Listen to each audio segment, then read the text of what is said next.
Hello and welcome back to the channel, and today what I thought I'd do is set myself a challenge of turning this music XML that we're looking at on the right hand side of the screen here.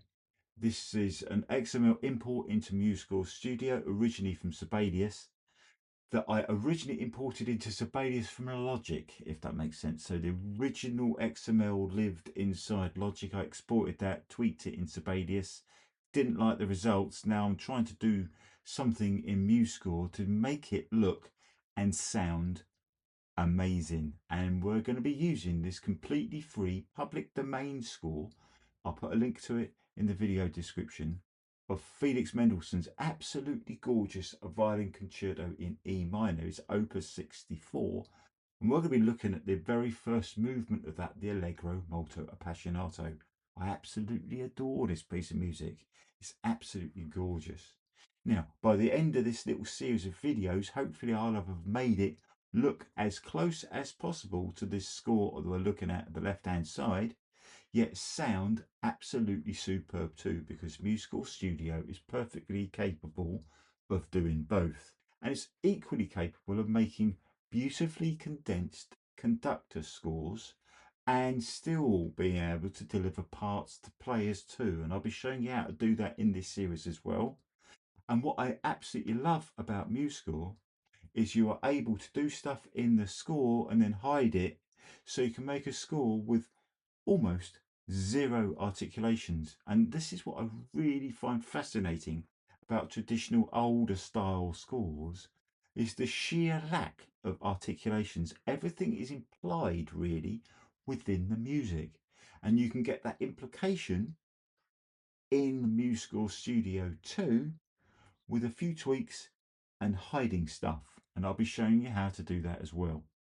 So that's what we're going to be doing. I'm just going to hide this score now. I'm going to make this full size. But today, all I'm going to do is play it back. The only thing I will say is I've added an empty bar at the very beginning, because MuseScore Studio stubbornly refuses not to do something stupid every time I press play without an empty bar. And it might do it here. Sometimes you'll hear the odd pop, the odd click. It does something odd. Add an extra bar to the beginning of the music, and by the time the music starts, everything is good. And at the end of this video series, I'll be deleting that first bar anyway, because we'll have had an MP3 and a WAV performance from it anyway, so we no longer need that there. All right, so less of the waffling. I'm going to play the whole score back as a first playthrough.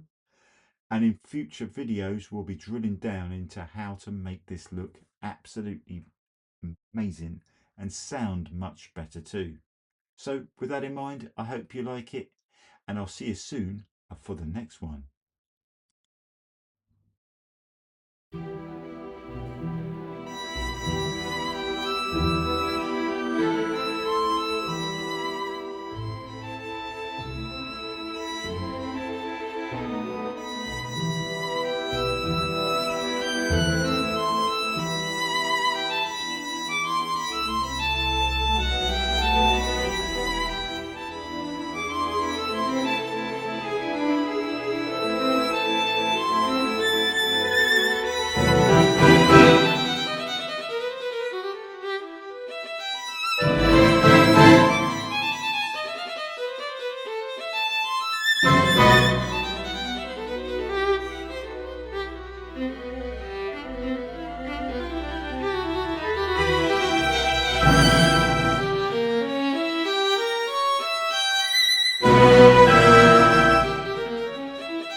Boom, there we go. That's the first full playback of the score. Now, I know it looks a bit ropey in places, but trust me, by the end of this series of videos, this score is going to look absolutely gorgeous, and it's going to sound much, much better than that as well. So I've hoped you've enjoyed the video, and I hope to see you soon in future ones. And if there's anything you're unsure of, please just drop a comment below and I'll get back to you. All right, so with that in mind, I'll see you soon for the next one.